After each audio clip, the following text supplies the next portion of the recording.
Salut mes passionnés tennis, bienvenue sur votre chaîne YouTube pour vos pronostics du jeudi 4 mars 2021. Donc j'espère que vous allez toutes et tous bien. On fait un point rapide les passionnés tennis sur ce que je vous avais proposé pour la journée d'aujourd'hui. Donc je vous avais proposé Ferro gagne le match contre Martincova 2-7-0, remboursé 6-2-7-1. Bah on l'a un peu mauvaise quand même, hein, les abonnés, parce qu'on était plus que bien engagés sur ce pronostic, puisque Ferro menait 1-7-0 et largement dans le deuxième set, et puis il y a eu un abandon de Martincova. Donc sur ce pronostic, bah, on est seulement remboursé parce qu'il est impossible de comptabiliser un 2-7-0 ou un 2-7-1. Sur les books français, bah, c'est pareil, de toute façon, quoi qu'il arrive, vous êtes remboursé. Les seuls qui ont passé ce pronostic, c'est ceux qui ont été moins gourmands, hein, sur les books étrangers et qui ont juste lancé Ferro gagnante. À partir du moment où sur un book étranger, le premier set est validé, quoi qu'il arrive, il y a un vainqueur qui est déterminé. Donc par contre, ils ont passé ce pronostic. Pour demain, les abonnés, je vais vous proposer deux énormes coups. Alors faites vraiment gaffe, parce que je vous le dis tout de suite, il y a de fortes chances qu'on perde les deux. J'espère qu'on va au moins en passer un, ça sera effectivement l'idéal. Je le sens comme ça, moi je suis là pour me marrer, je suis là pour m'amuser, mais sans prendre trop de risques, hein, donc prenez surtout pas trop de risques. Je veux aussi que cette chaîne soit un petit peu pédagogique, je le dis toujours, hein, mais je préfère le dire tout le temps. Le pari sportif c'est dangereux, hein, ne croyez pas que vous allez faire effectivement des millions avec les paris sportifs. Amusez-vous, hein, faites les choses de manière un petit peu récréative. Vous pouvez bien sûr vous faire un complément de salaire, mais faites vraiment attention au niveau de vos mises. Allez, je reviens à nos moutons. Donc demain, je vous ai choisi en premier match, le match entre Lajovic et Coric. Alors aujourd'hui, Lajovic nous a fait une énorme performance, puisque tout simplement, il a battu Medvedev, hein, qui vient de faire une finale contre Djoko à l'Open d'Australie, et puis il n'a pas fait les choses à moitié, notre ami Lajovic, puisqu'il a gagné 2-7-0.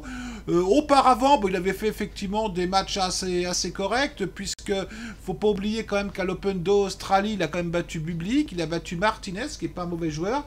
Il avait perdu seulement contre Zverev. Bon, à Montpellier, bon, il s'est peut-être reposé un peu. Il a perdu contre Novak, pardon. Et puis là, on vient de le voir. Contre un Coric, alors j'ai un peu de mal, si vous voulez, à situer son réel niveau actuellement. Il est capable de faire des performances correctes. Bon, ok, l'Open d'Australie, il bat Pella. Vous allez me dire qu'il bat pas Pella en ce moment. Bon, derrière, il perd contre McDonald. Et puis au premier tour, là, à Rotterdam, bon, il a battu notre ami que je ne vais pas prononcer, 2-7-0. Mais j'ai trouvé ça un petit peu poussif. Alors aujourd'hui, moi voilà.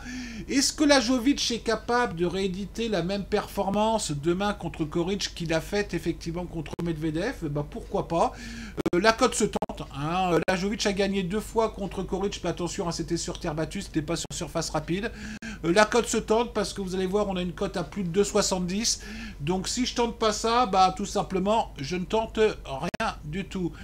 Le deuxième match, bah, vous allez voir, c'est un petit peu la même chose. On est un petit peu sur des interrogations où j'ai choisi le match entre Tifao et Munar. Hein. J'ai toujours du mal à le prononcer, notre ami. Notre ami Tifao, bah, qui reste sur une très grosse performance en ayant battu Banis, hein, qui avait très très bien joué la semaine auparavant. C'était à Cordoba de mémoire, où je pense que c'est ça. Bah, notre Américain, là, effectivement, ça a été un des seuls à prendre un set à Djokovic lors de l'Open d'Australie. Demandez à Medvedev si c'est facile de prendre un set à Djokovic. Donc c'est un joueur, moi je reste persuadé qu'il est capable de très bien jouer sur terre battue. Il l'a fait, hein, lors du premier tour contre Banis. Contre Amunar, si vous voulez, j'ai toujours du mal avec ce joueur à maîtriser son réel niveau. C'est-à-dire qu'il est capable de très bien jouer. Alors il joue bien sur terre battue en règle générale, mais il est capable de se vautrer aussi. Bon, il a fait 2-3 tours de qualification, c'est 2 tours je crois, où il a battu Alvarez, il a battu Baez. Je vais pas dire Baez parce qu'il faut pas déconner. Il a battu d'ailleurs... ensuite, vous voyez, je suis troublé moi-même, il a battu Altmaier. Et puis il a battu Diaz Acosta, donc c'est pas non plus, si vous voulez, des joueurs de premier plan. Bon, moi, je pense que Tifao, demain, s'il est capable de rééditer le match qu'il a fait contre Banis, bah, il est capable de remporter ce match. Donc, voilà pourquoi je vais aller sur lui, mais pas que, vous allez voir, parce qu'on va essayer de monter la cote. Allez, on résume tout ça pour la journée de demain.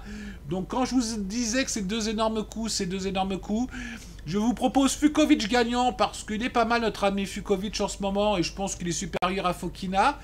Combiné avec Tifao, c'est une cote que j'ai pêché aux alentours de 2,80. Et Lajovic, pardon, qui bat Koric, cote à 2,81. Bon, je vais mettre 1% sur chaque match parce que véritablement, c'est ce que je fais toujours. Et puis, il n'est pas question de prendre le moindre risque sur ces matchs-là. Donc surtout, hein, vous y allez tranquille. Hein, si vous y allez, ne mettez pas votre maison dessus. Hein, parce que, nouvelle fois, bon, si on perd les deux, je ne serais pas plus surpris que ça. Mais on va espérer en passer au moins un. Voilà mes passionnés tennis. J'étais un peu poussif, je trouve, sur ma vidéo. Là, je dois être un peu fatigué ce soir. C'est logique, il est tard. Donc je vais vous souhaiter une bonne soirée à vous toutes et vous tous. Et je vous dis à très très bientôt. Ciao mes passionnés tennis.